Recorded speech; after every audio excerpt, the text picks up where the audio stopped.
इस वक्त की बड़ी खबर सामने निकल कर आ रही है कि पाकिस्तान एक बार फिर से आईसीसी के आगे रोने लगा है।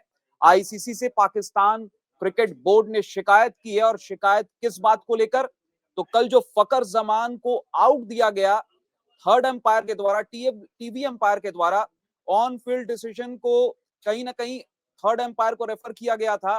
क्लियर कुछ लग नहीं रहा था ऑन फील्ड एम्पायर्स को कि कैच क्लीन लिया गया है कि नहीं लिया गया है, तो थर्ड एम्पायर को रेफर किया जाता है वो डिसीजन।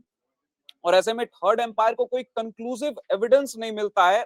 तो ऐसे में नियम ये है कि अगर थर्ड एम्पायर के पास कोई कंक्लूसिव एविडेंस नहीं है, कोई पुख्ता तौर पर कोई सबूत नहीं दिख रहा है, कोई वैसा प्रमाण नहीं दिख रहा है कि कैच को लेकर, तो फिर जो सॉफ्ट सिग्नल देते हैं ऑन फील्ड एम्पायर, उसी के साथ जाना पड़ता है।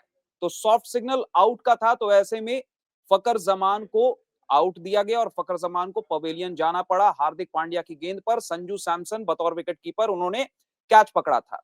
अब ये पूरा विवाद पाकिस्तान की टीम ने एक बार फिर से खड़ा कर दिया है और आईसीसी को पाकिस्तान क्रिकेट बोर्ड ने क्या शिकायत की है, पॉइंट ऑफ ऑब्जेक्शन क्या है उनका, एक एक करके आपको ग्राफिक्स के जरिए समझाते हैं। तो पाकिस्तान का कहना है कि Fakhar Zaman catch out was a controversial decision, the TV umpire did not thoroughly review the evidence, said Pakistan.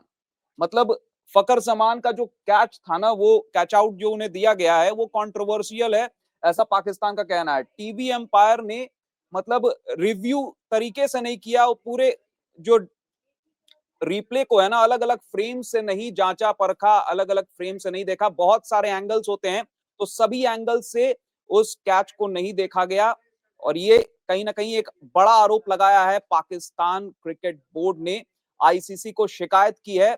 और थर्ड एम्पायर, टीवी एम्पायर जो है रुचिरा पलिया गुरुगे, वो टीवी एम्पायर हैं। अब एंडी पाइक्रॉफ्ट के बाद अब श्रीलंकन जो ये टीवी एम्पायर हैं, ये भी अब पाकिस्तान के निशाने पर आते हुए नजर आ रहे हैं। एक और चीज बोला है पाकिस्तान क्रिकेट बोर्ड ने आईसीसी से कि in case of disputed catches and inconclusive evidence the benefit of doubt is usually given to the batter. अब ये जो पाकिस्तान क्रिकेट बोर्ड ने बोला है, तो इस पर बस एक ही चीज है कि या तो इन्हें नियम की जानकारी नहीं है, एक बार रूल बुक उठाकर ये पढ़ लें, क्योंकि आधी जानकारी लेकर ये कहीं भी पहुंच जाते हैं। इनकी तो ये फितरत रही है शुरू से। नियम ये है कि मॉडर्न डे क्रिकेट में नियम बदल दिया गया है। पहले होता था benefit goes to the batsman, लेकिन बेनिफिट ऑफ डाउट अब बैट्समैन की तरफ नहीं जाता है। ऑन फील्ड डिसीजन जो होता है, जो soft signal umpire, on field umpire जो दिखाते हैं थर्ड एम्पायर को रेफर करने से पहले, वो होता है, उसी को एक रेफरेंस माना जाता है और उसी के साथ फिर जाना पड़ता है अगर conclusive evidence third umpire, TV umpire के पास नहीं होता है। तो ऐसे में वही यहां पर भी हुआ, इस केस में भी यही नियम फॉलो किया गया, इसी नियम को का पालन किया गया और फकर जमान को सॉफ्ट सिग्नल जो था ऑन फील्ड एम्पायर का, वो आउट का था, तो फकर जमान को आउट दिया गया। इसमें कोई विवाद वाली कोई चीज ही नहीं है। पाकिस्तान मतलब उसकी हेकड़ी निकल चुकी है। जो गंदी हरकतें कल कर रहे थे ये खेल के दौरान, इनका क्रिकेट पर तो फोकस है नहीं, क्रिकेट से इतर बाकी चीजों पर इनका फोकस है शुरू से।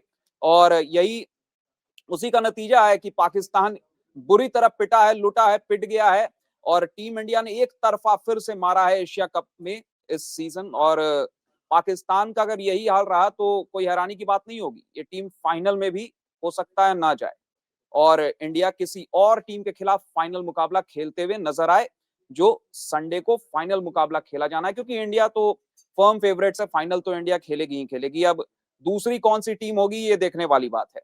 पाकिस्तान के जो लक्षण दिख रहे हैं ना, वो सही नहीं है, क्रिकेट पर इनका फोकस नहीं है। देख लीजिए, आप मैच हार गए उसके बाद भी अकड़ दिखा रहे हैं, आईसीसी को शिकायत कर रहे हैं।